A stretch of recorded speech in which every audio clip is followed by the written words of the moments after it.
Welcome to Living Free in Tennessee, where we talk about building the life you choose on your terms. Today is Monday, December 18th, 2023. And this is episode, what is this? This is episode 828 of Living Free in Tennessee. And our live stream to Instagram has failed. So that is life.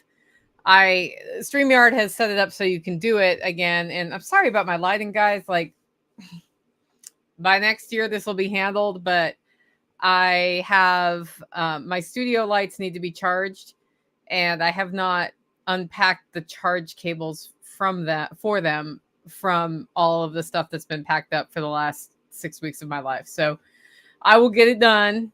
We'll talk a little bit about that in this episode. Hey, Spags, welcome to the live feed. And I see Rural 2IC is there too. Anyway, guys, how you doing? It's my last podcast episode that's new content for 2023 today. And according to LFTN tradition, I'm going to share with you the word of the year today. I will also do our usual Monday segments, and it's really cool to see all of you flowing into the live stream. Pippinize, Digger, Greenberry Grove, welcome. If you want to get a question or comment in, put the first word or two in all caps just so I know to start it and try to work it into the show. I'll do my best. And wow, who else is ready to be done with 2023? It's so funny. It's like an arbitrary hump that we have going over from 2023 to 2024. Like literally it's one day to the next. And yet we organize ourselves around this day. So I'm already mentally in 2024, and every show, you've heard me hesitate on the year for the show. I've been like, wait, is it 2024 yet? No, it's not 2024. It's 2023. I've been doing a lot of that, and that's been kind of amusing. So that's just my thoughts on that. Also want to say welcome to Beth Emily. I don't know if I already said the lazy gardener, and then Strong Roots Resources is in the house. Hey guys, what's up? How's it going? Are you ready to be done with this year? I am ready to be done with this year. I'm ready for my studio lights to work. Like they kind of half work. I can turn them on, and then they'll last for about 3 minutes, and then they'll turn off again. So I'm just draining the crap out of my batteries. That's what I'm doing. It's going to be a fun show today. I want to thank our sponsors before I jump into our first segment of the show. First sponsor is Agris Tax Advice. Matthew Sursley from Agris Tax Advice was one of the first sponsors to come on board for Living Free in Tennessee around this time last year, right? And he is a great community member. And one of the things that Agris Tax Advice does is he helps you analyze your finances, go through, choose which structure is best for what you're doing, and then shows you how to track your write-offs and all of that in a way that is like empirical, in case somebody from the Internal Revenue Service wants to look at your documentation, but also understand risks associated with that. And he has specialized knowledge in real estate, end-of-life planning, business finance. It's a good combination. Check it out, agristaxadvice.com. Also, if you want to get a free guide on just tax write-offs that are available to you, go to agristaxadvice.com/LFTN and sign up for his email, and you'll get a guide that you can download and read. And I really appreciate his sponsorship for the show. Our second sponsor of today's show is John Pugliano of the Wealth Studying Podcast, another podcast you can listen to. Really great shows that he puts together. And you just go to any podcatcher, look for wealth studying podcast like homesteading, wealth studying, and he just shows you step by step how he has made his decisions to grow his wealth. And in fact, he's one of the people that helps me keep a balanced view on like what's going on in the world, what that means for finance, so that I can make better decisions for myself. Go to investablewealth.com and click on podcast if you do not get it on the podcatcher on your phone. Okay, it's time for our first segment of today's show, Tales from the Prepper Pantry. Before I jump into that, I want to say hi, Facebook user, whoever you are, and Deanna. Good to see you on the show today. A lot of you were showing up for my last show of the year. I will be maybe live tomorrow, maybe not live tomorrow with John Willis. We had Bear scheduled, and he has something that he needs to do for Caleb House. and was unable to make it on. And I was unable to move anybody who was scheduled in January to tomorrow so far. So that is probably meaning that we're not going to do the live stream tomorrow. So this is it. This is it. What we are going to do is we're going to start our Night Before Christmas series. They will go out at 6 p.m.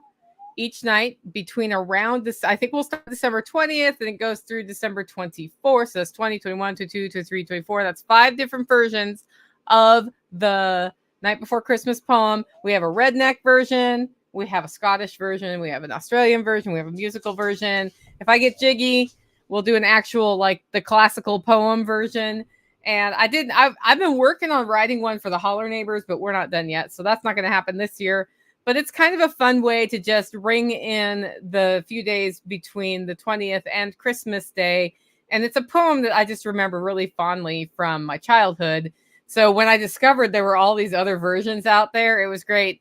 The way we discovered it is listeners started recording themselves, recording whatever version like had to do with them and sending them in. So an Australian lady is reading our Australian version, and the redneck is reading the redneck version, and a Scottish listener is doing the Scottish version. So if you're hearing this and going, I wonder if there's a version for me, like, is there a Dutch version? I'm Dutch. I'll read the Dutch version, like whatever that is. It could be really fun to add some to the collection for next year. So just food for thought, something to do over the Christmas break for kicks, right? Hi, Janet. Welcome to the live stream. Okay. Anyway, pantry. This is what's going on in the pantry. Not a lot. I am completely upside down in my house, but less upside down than I was last week because I have a floor and I have furniture and I have appliances. So that's all like really big stuff for me. And my things are still packed up in boxes. I'm actually taking this opportunity of having half my house packed up in boxes outside and over in the base camp basement to decide what I really need out of the stuff I haven't used for the last 6 weeks. And so right now, the approach I'm taking, because it's still like Christmas coffee roasting season, is every time I need something, I figure out where it is, which is like in and of itself kind of a treasure hunt. And then that's something I know I actually use. So it comes into the house and I find a place for it. And I will be diving into that more as we, go into the end of year schedule, which we'll talk about after Tales from the Prepper Pantry. But I am buying a new freezer today because my long-standing ice cream freezer that somebody gave me, which is a commercial like technology or technology-free freezer, is not working. It has been slowly punking out over the last couple weeks. And I just today was like, right now the meat's still frozen, but it is losing temperature. And so Tactical is driving to the store to buy a freezer that is garage ready, which means it can get really cold. That's good because it's going to be 19 degrees tonight. And then we're going to transfer into that freezer and pull the ice cream freezer out. I will decide if we try to repair the ice cream freezer, but the ice cream freezer has always sort of been my backup freezer. And this year we ended up, between different appliances leaving or dying, we ended up putting cow in there when all of the cows came in December. And I don't want to like spend $1,600, or I guess it's by the time the cows are done at 16, so $1,900 on me to put it in the freezer and then lose it because I'm trying to cheap out on storage. So that is happening right now. That may mean then that I do nighttime animals, which means I have to figure out how to get a bale of hay all the way to the tippy topmost tip of the tip top of the hill on a slope that's like this, that's puckering to drive up in a four-wheeler. Yeah, we'll just see how that goes. Like, am I going to walk up a bale of hay? That's kind of a big ask. Or am I going to see if the Eversoles will let me use their four-wheeler because I'm more comfortable going up the hill in that than on the other one? We'll see. Either way, I'll get it done. Like, one way or another, you got to eat. So they got to get hay. So I got to get it up the hill if Tactical is not home. And that is why I don't love that part of the pasture. Like, I'm always like, man, they're way up there right now. And that's a long way away for me to carry water, move hay, all of it. Yeah, Rural 2IC says, winch it. Yeah, the cold is coming. I have some firewood in under cover, but I'm going to do another load before it gets dark today too. We are in the Great Bone Broth rotation of 2023. I have probably more than 70 jars of bone broth canned right now that we haven't used. I've been trying to use it up, 1 cup at a time. And with the kitchen ripped up, wasn't very disciplined about that in the last 6 weeks. But with the cow bones coming in, we made a whole bunch more bone broth. I still have 1 crock pot going down in Tactical's cabin. I've got the bone broth that I made up here outside because I didn't have a kitchen when I started making it. I have that in the refrigerator so that the fat separates from the bone broth. I'll be canning that bone broth tonight and then straining the tallow. I'm sending 32 ounces of that to my friend Sarah, who's going to make me some soap out of it, a specific soap that I want. I've heard the tallow-based soap is really good, so we're going to just try that out, see if we like it. And then the rest of the tallow gets stored in small little containers in the freezer because fat lasts longer if you store it in the freezer. And then I have it in sort of consumable amounts. I cook with it usually. Like a lot of people make candles out of tallow and they're like, oh, you can't cook with it. I'm like, it's beef tallow. It's delicious. And it's great to use like as the basis of your saute instead of, seed oils, for example. And then at this point, the focus is putting the home back together into something functional. I just poke away at it a little bit every day. The Holler neighbors helped me a ton on Friday, get my appliances back in and some furniture back in. I still have a little bit like more furniture to move in. And I went to go put my lamp up and it's missing a foot that broke off. So it did a wheelie and I caught it before it broke. And now I have to figure out if I'm going to try to repair this thing or just get a different lamp. I don't know. So there's like every turn is a different discussion, but my focus is there. And as part of that, it is a pantry reset because the prepper pantry has ended up with household items in it.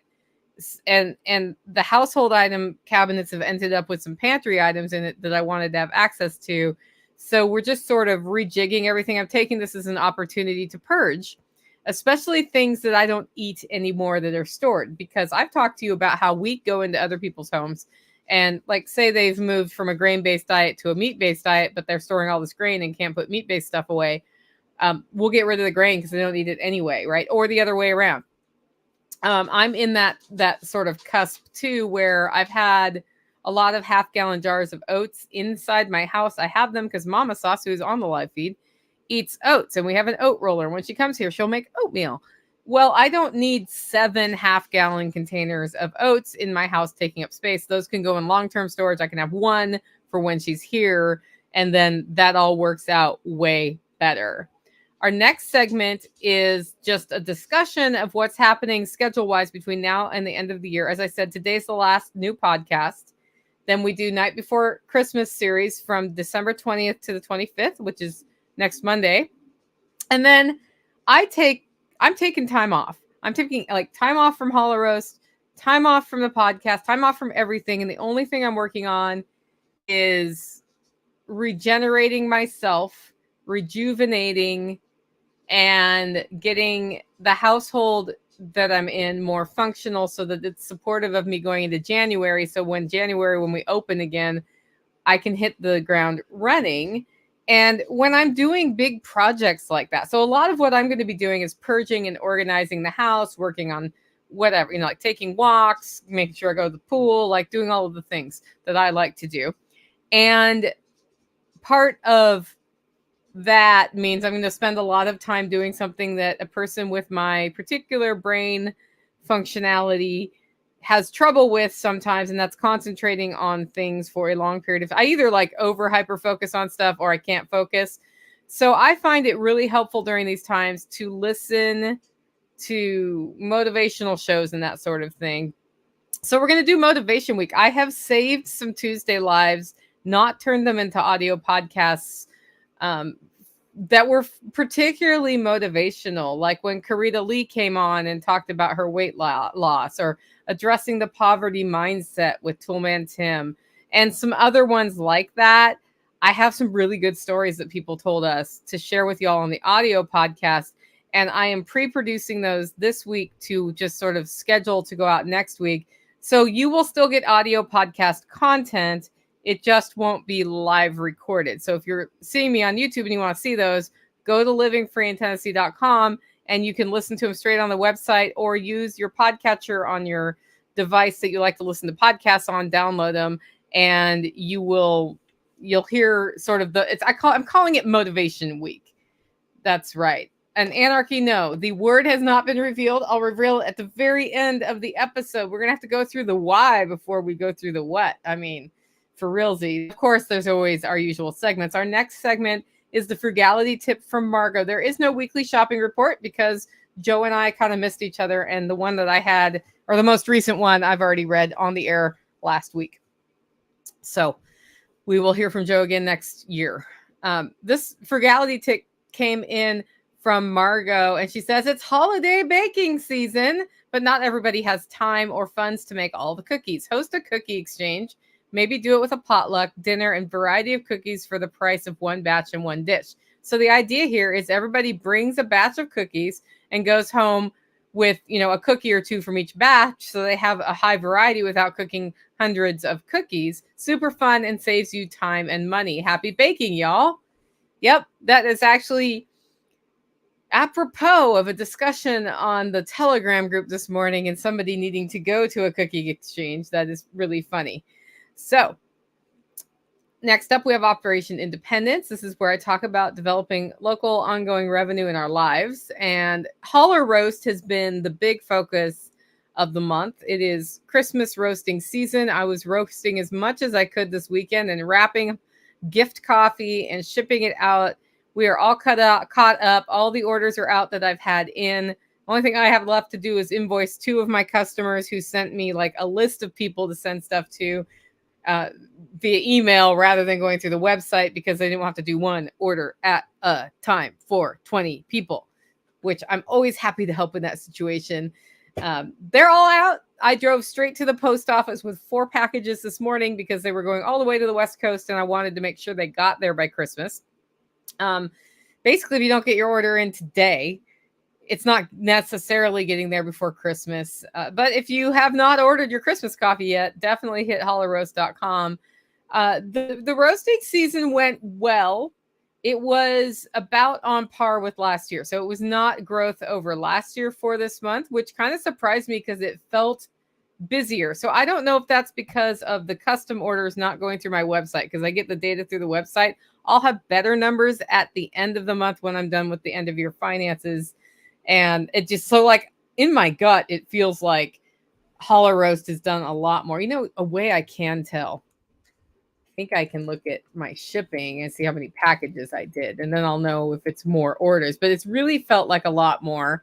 But at the same time, like it's just sort of on par with last year, which, there's something to be learned there as well, right? So it's been a good year. I spent $1,600 in shipping costs this month, but that doesn't help me. I don't know. It's not showing me this year over last year. So I'll give you a report in January on what that really means for me. It's been a good, busy year. It's also, I haven't had Mama Sauce here, so it may just feel like more because Mama Sauce wasn't here. And that's how that's gone. So I'm not sad, but I kind of wish I had doubled over last year, but I always wish that. That's just a thing that I do. Okay. It is 2:16 p.m. in the afternoon. I have zoomed through all of our regular segments. You know what that means? It means we can start the actual show. The reason you're here, I did not want to bore you guys. Hello, Martins and family. Because the word of the year is something we do every year for the last show. It's the big reveal.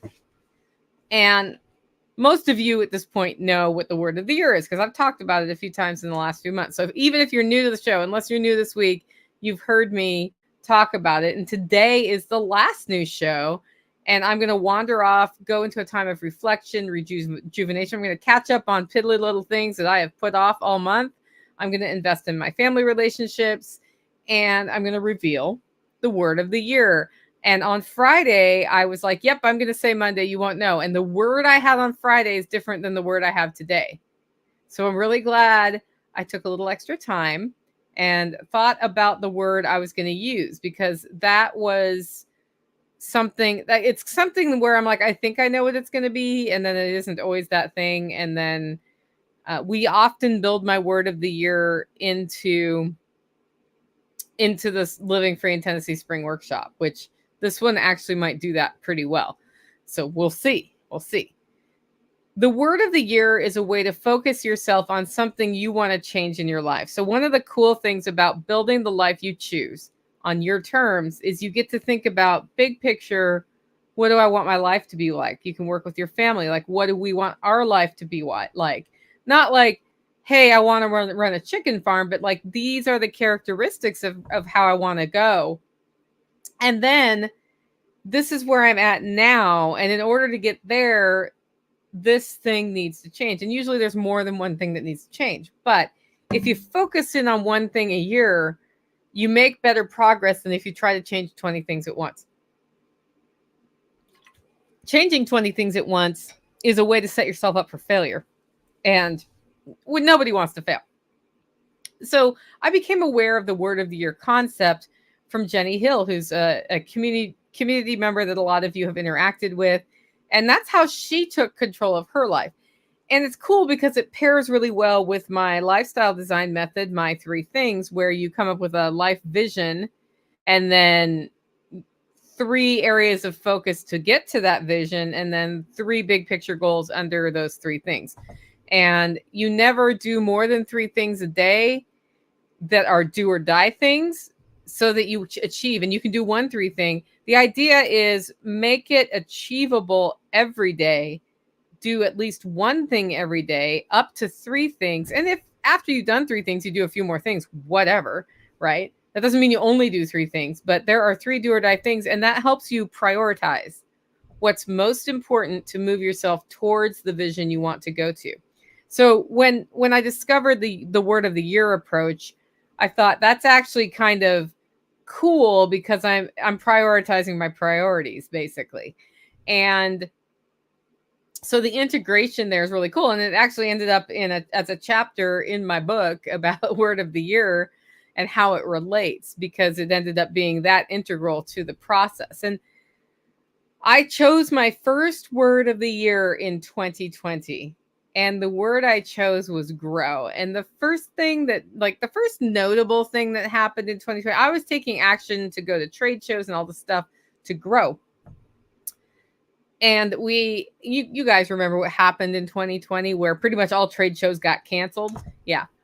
The first thing that happened is we did the opposite of grow. And I had a pretty brutal lesson that year that when you choose a word of the year to focus on, often you experience both sides of the word.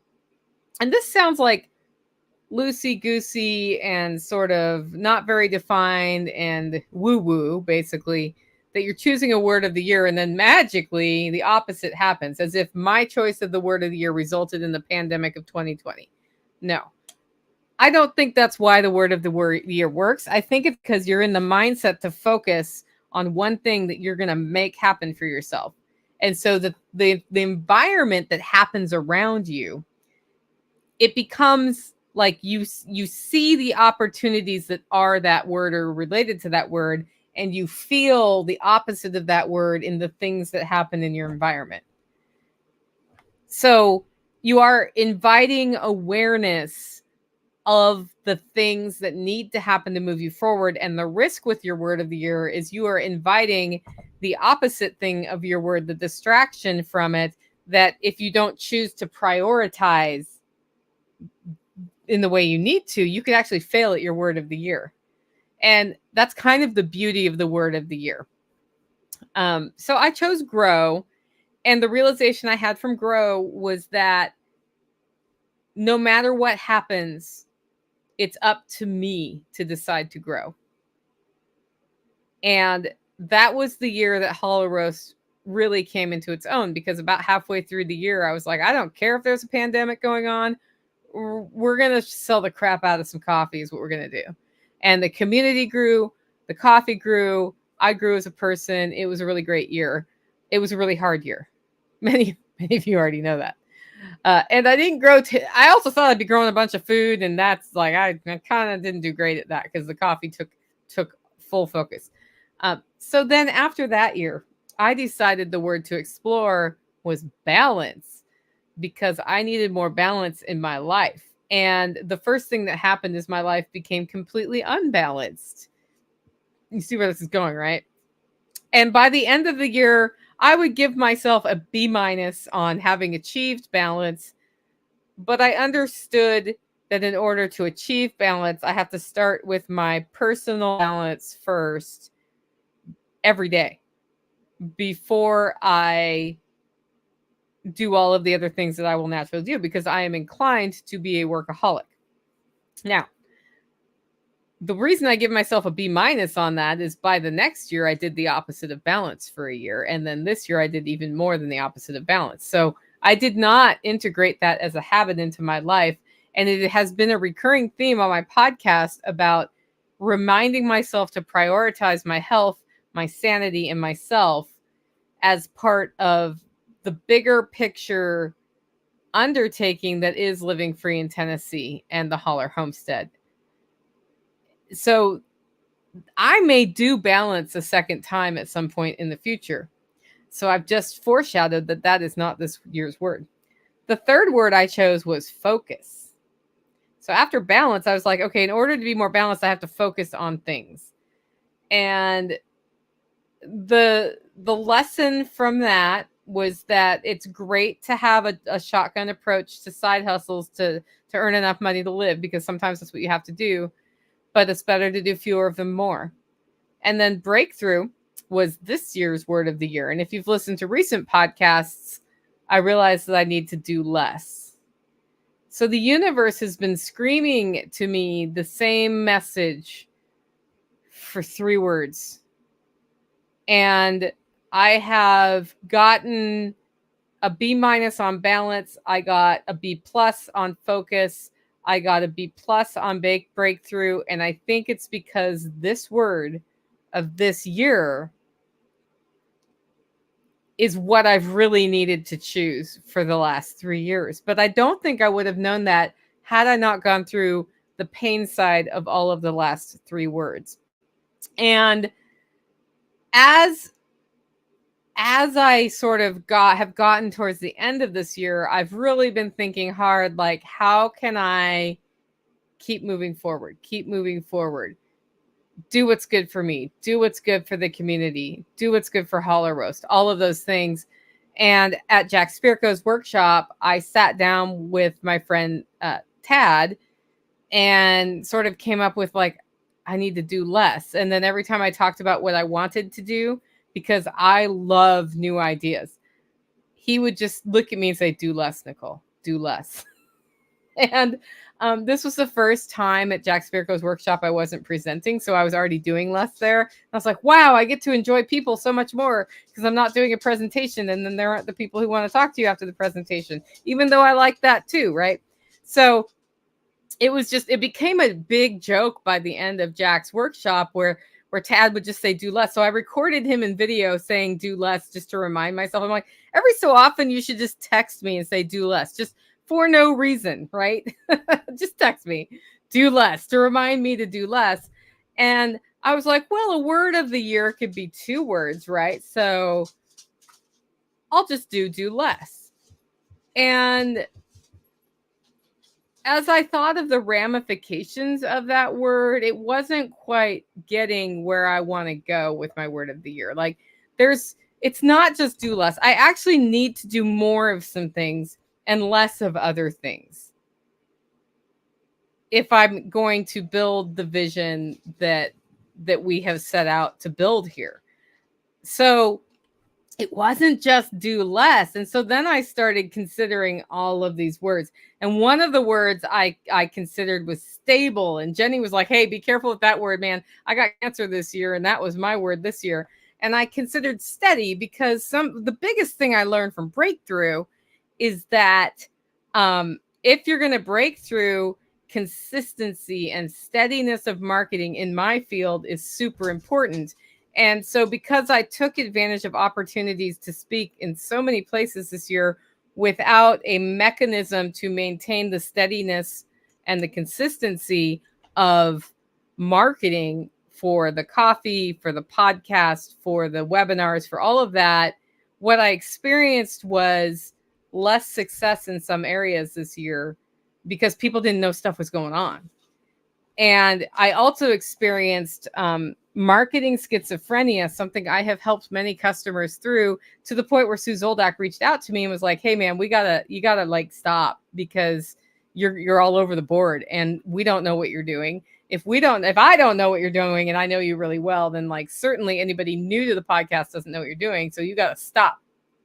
So yeah, I think my pocket has been streaming. Okay, are you pocket streaming?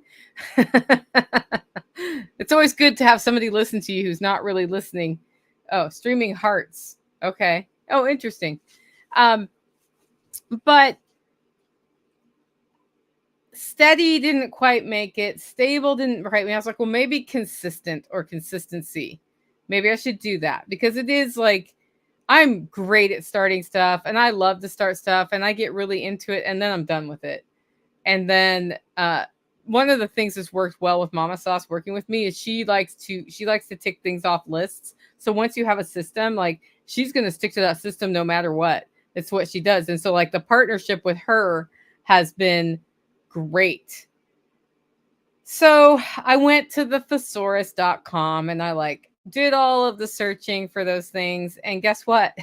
I didn't like any of the words I got. And finally, Jenny was on a long road trip yesterday. I'm a verbalizer, so like I think things through by talking about them, and you will see me muttering to myself around my homestead as I walk around. When I'm not just bursting into song, I am muttering about things because I'm trying to talk through what needs to happen.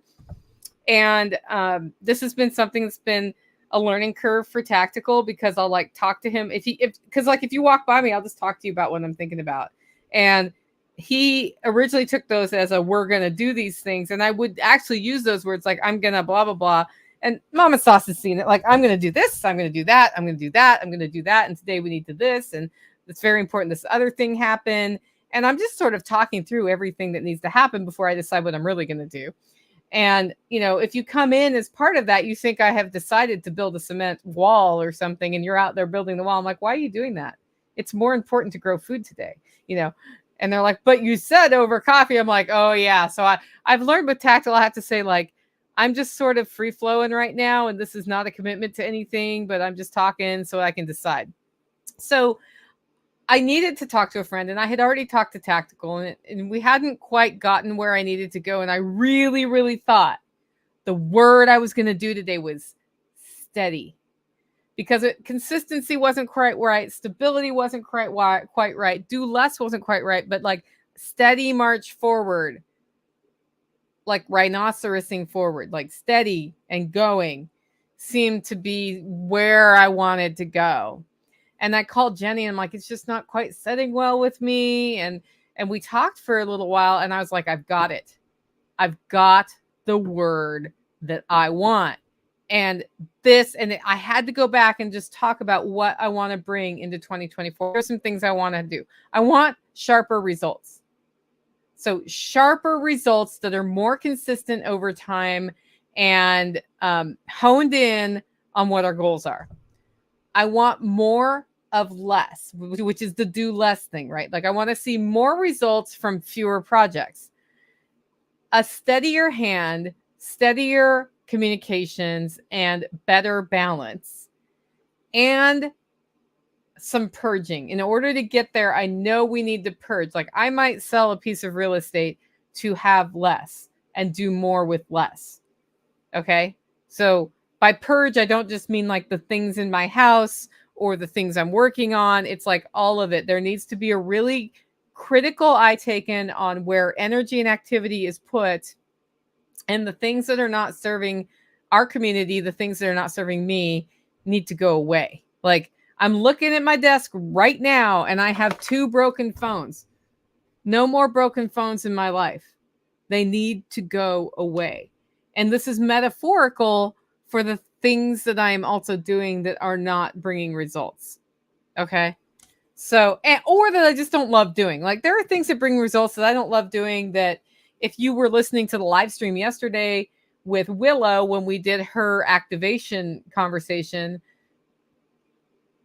we focused in on the things she loved, because if you're going to put energy into building something and you build something you don't love, you may be really successful at something you don't love and you don't want it. And finally, as I went through that on the phone with Jenny, it came to me. A very simple word that encompasses sharper results, more of less, a steadier hand, and purging. And you know what that word is? It starts with an H. Can anybody guess in the live stream? One syllable. It's actually something you do to a knife. Nobody's saying it. You guys are all like, I don't know, Nicole. The word is hone, Hone. My word for 2024 is hone, because I can, Mona got it. Hilltop Home Place got it. Deanna got it. Yep. Facebook user, you got me. Yep. Never been able to choose a word before, but this year the word hit me between the eyes. Intention. Hone. Yeah. Hone is my word of the year. I might actually learn to sharpen knives this year as part of that. But to hone in on the important stuff, to hone my results, to get better. And it's to take something that's already good and make it better. That is the word of the year. And I'm going to do a video about this like later this week too. But I also started thinking, the minute I came to that word, I had already started taking action on do less and on steady. The minute to start taking action on the word of the year that you do is the minute you come to it. Don't wait till January 1st. We are at a time of year where people start saying, what are your resolutions? What are you going to do differently in 2024? And I've got to ask you this question. Why haven't you started yet if you know the answer to that question? There is no reason to wait. I am already starting full in on the word hone. The moment I got it, I was like, yep, that makes sense. And these are some immediate things I can start doing. I'm going to start journaling on this. I'm going to start taking action today, not January 2nd when I get back to the office. Practical Gadget says, that's a great word. Yes, hone. Hone is the word of the year. And it fits really well with the Living Free in Tennessee podcast. So here's what I ask you today. What is your word of the year? Have you come up with something? What are you going to do differently? And if you already know your word of the year, have you started working on it? I have one in the live stream that's intention. Doing things with intention. It's a great word. It's a great word. Letty says, I like to start Sunday, Monday, 1st of the month. I just started. I started the second that word came out of my mouth. I was like, I get it now. Like the conversation I had about what freezer to buy with Tactical was already based in the word hone. We need to have more of less. We have chosen a freezer that's more expensive because it's all mechanical and no computers to break. Hone. Because I need a freezer that's going to last. I need a freezer we can repair because it makes a better long-term impact on the world here. Hone. Hone is something that I'm super excited to see where it brings me. And I'm very curious what the opposite of hone is going to be like. Like Jenny's like, man, you are going to have more opportunities hit you in the face that you have to say no to in 2024 than you ever have. And I'm like, oh, that already started. I started getting speaking requests back in October, but I got several this month that I absolutely cannot do. Like I could force it to happen, but I cannot do them. And it's clear to me that I need to be really, really careful about that, so that I have time to hone the things that are most important. More words coming into today, guys. Showing up home, security, finances, pantry, everything. Awesome, Hilltop Home Place. Connection. Connection's a great word. I almost did connection this year. Repair my body, my mindset, and a few other things. Yep. Hilltop Home Place started a plan last night. That's right. Nicole doesn't want to get dull. Never dull. I'm never dull. I may be hard to be around sometimes, but I'm never dull. Anyway, guys, the word of the year is a tool that you can use to change. And it can really focus you in on one thing to work on for the whole year. And I think it's an important way to just take control of your life so that you can build a better life for yourself. You can build the life you want to have, live the way you want to live long term, no matter what's happening. That's why we haven't focused in on the news cycle as much in the last couple of years. Is it's like if we do that, then we stop paying attention to just building the community that we know we can be. I cannot wait to see what home brings us in 2024. And I thank you for joining this podcast. I'll be back on January 2nd with a live discussion with John Willis and Jack Spirko for our first Tuesday coffee chat. I can't think of a better way to start a year of hone than honing my concepts, ideas, and impressions with those two fellas on the live stream. I hope you join me for that. And I hope you enjoy the Night Before Christmas series, as well as our week of motivation in between Christmas and New Year's. If you think of your word of the year, let us know on social media. Shoot me an email. I'm really curious to see what your word is. Guys, for the last time this year, go out, make it a great week.